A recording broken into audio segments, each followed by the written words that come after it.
Good morning. सभी को नमस्कार। आज का अपना हेडिंग है लिमिटेशन ऑफ इकोनॉमिक्स। मतलब अर्थशास्त्र को जब अपन एज ए सब्जेक्ट के रूप में स्टडी करते हैं तो हमें कौन कौन सी लिमिटेशन फेस करनी पड़ती है, या इसको ऐसा भी कह सकते हैं कि एज ए एक सब्जेक्ट इकोनॉमिक्स की लिमिटेशन क्या है, उसकी क्या क्या सीमाएं हैं। तो आज इस वीडियो के अंदर अपन जो इसकी सीमाएं पढ़ेंगे वो प्रोफेसर मार्शल के अनुसार है। जैसा कि आप जानते हैं, इससे पूर्व में हमने अध्ययन किया था। प्रोफेसर मार्शल ने कल्याणवादी अप्रोच दी थी, ठीक है ना, वेलफेयर वाली, जिसके अनुसार उन्होंने अपनी परिभाषाओं में बहुत सारा मतलब डिवाइडेशन किया था। तो उसी के अनुसार ये लिमिटेशन अपने सामने आई है। तो प्रोफेसर मार्शल के अनुसार अर्थशास्त्र की लिमिटेशन क्या है वो अपन देखते हैं।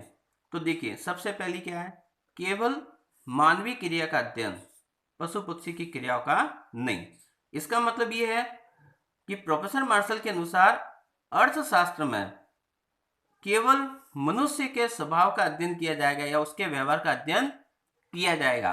हम इकोनॉमिक्स में पशु पक्षियों के व्यवहार का अध्ययन नहीं करते।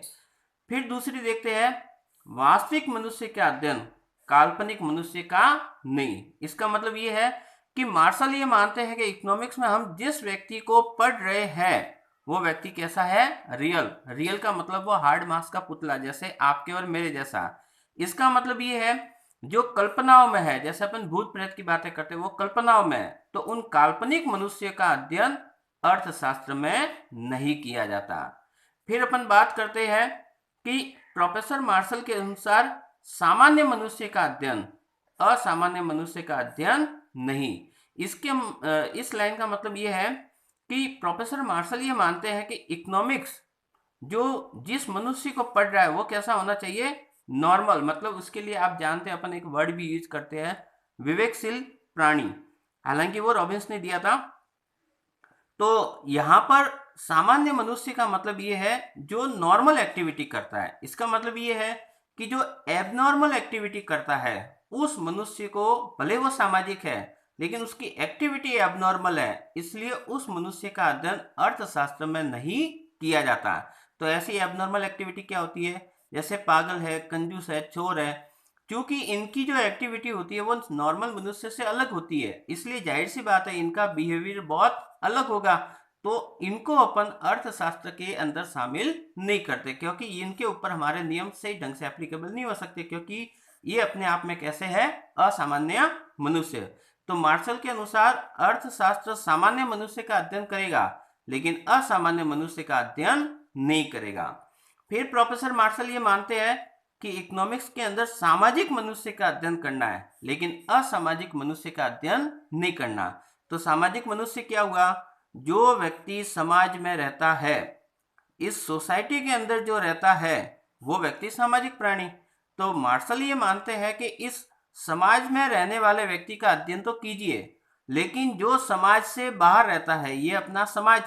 अब जो व्यक्ति इससे बाहर रहता है, जैसे कौन, साधु संत, जिनको सामाजिक जीवन से कोई लेना देना नहीं है। हालांकि आज के परिदृश्य में आप देखोगे तो ये कथन थोड़ा सा अव्यवहारिक लगता है, लेकिन ठीक है।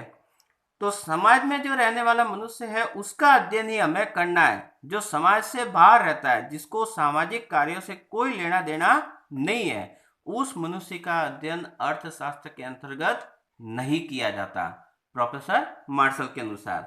फिर अंतिम अपन लिमिटेशन के रूप में देखें तो प्रोफेसर मार्शल ये कहते हैं कि आर्थिक क्रिया का अध्ययन तो करना है लेकिन अनार्थिक क्रिया का अध्ययन नहीं।